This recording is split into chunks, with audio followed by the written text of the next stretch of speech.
Hello, my name is Major Konrad Osa, and I'm a reservist at the 50th Space Wing Legal Office. Today I'll be talking about Colorado landlord-tenant law. Our topics will include the military clause, what to do before you move in, simple ways to minimize problems, maintenance issues, security deposits, and evictions. I'm going to be speaking from the perspective of a tenant, so please keep that in mind if you are a landlord. But before we get into the details, I'd like to say that from my experience helping legal assistance clients with landlord-tenant issues, and from my own experience of being both a tenant and also a landlord of a home that I bought and now rent, I've always found that communication is key to preventing and solving problems. And make sure to put things in writing, even if it's just a simple email. Now let's talk about an important provision that applies to those in the military, and that's the military clause. Neither the federal government nor Colorado requires leases to contain the military clause in order for the military clause to apply to a lease.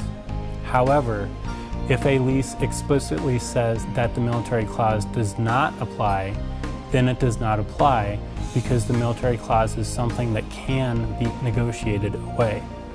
The military clause allows you to terminate your lease after providing proper notice of a qualifying deployment or PCS.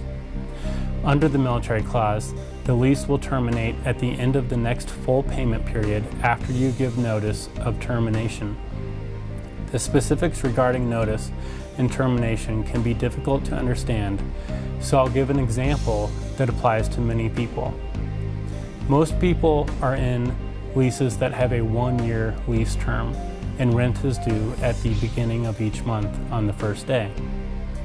So in the example, if someone were to provide notice on the 15th of March that they were going to terminate the lease under the military clause, their lease would terminate on April 30th. That's because the lease will terminate on the end of the next full payment period. So you provide notice on March 15th, your next rent payment is on April 1st, you pay that month of rent, and then your lease terminates at the end of the month on April 30th. Please come and see us at the legal office if you have questions about how a particular provision of your lease applies. Next, let's talk about things to do before you move in.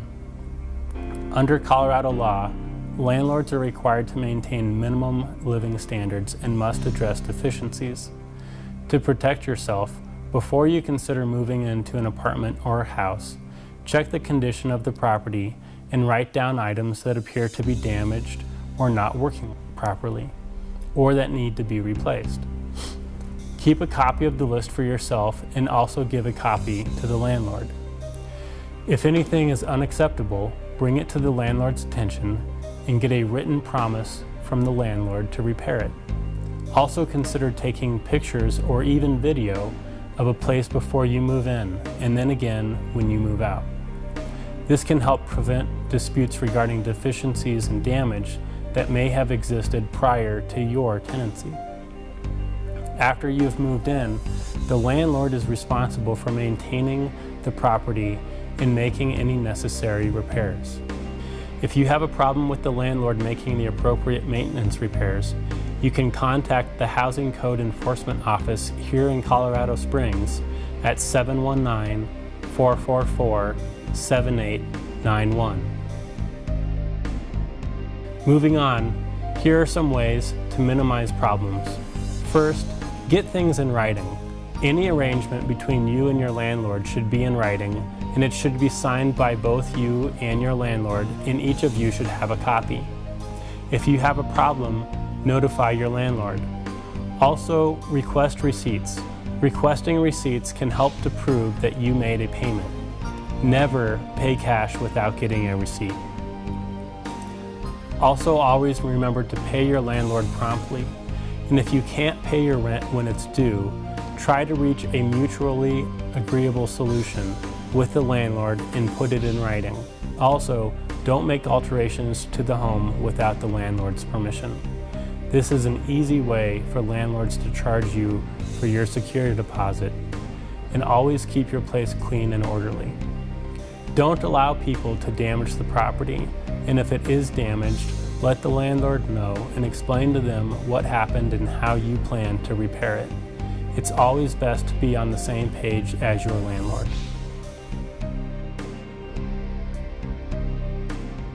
Now, let's talk about the security deposit. After a tenant moves out, a landlord has 30 days to refund the security deposit, or up to 60 days if the lease provides for that. If the landlord withholds all or part of the security deposit, they must provide the tenant with an itemized statement of the deductions from the deposit within 30 or 60-day time frame. The landlord must mail the deposit or statement of withholding to the tenant's last known address, and the tenant must notify the landlord of their new address. If after the 30 or 60-day time period the tenant has not received a refund or a statement of withholding, the tenant must request the refund in writing and notify the landlord that the tenant will seek legal action if the landlord does not return the deposit within 7 days from the date of the letter. If you find yourself in this situation as the tenant, make sure to send your letter via certified mail with a return receipt requested for proof of notice. If a landlord wrongfully withholds all or part of a security deposit, the tenant may be entitled to triple the original amount of the security deposit, plus attorney's fees and court fees. Finally, let's talk about evictions.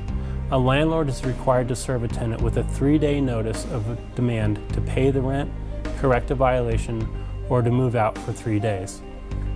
If the tenant does not make one of these steps by the 3rd day, the landlord is required to get a court order before evicting a tenant. The landlord cannot legally lock out the tenant without a court order. The Service Members Civil Relief Act also has special provisions for service members regarding eviction. If you find yourself in an eviction situation, come see us at the legal office. That's all I have for you today. If you have any questions or need specific advice regarding your particular situation, please visit us at the legal office.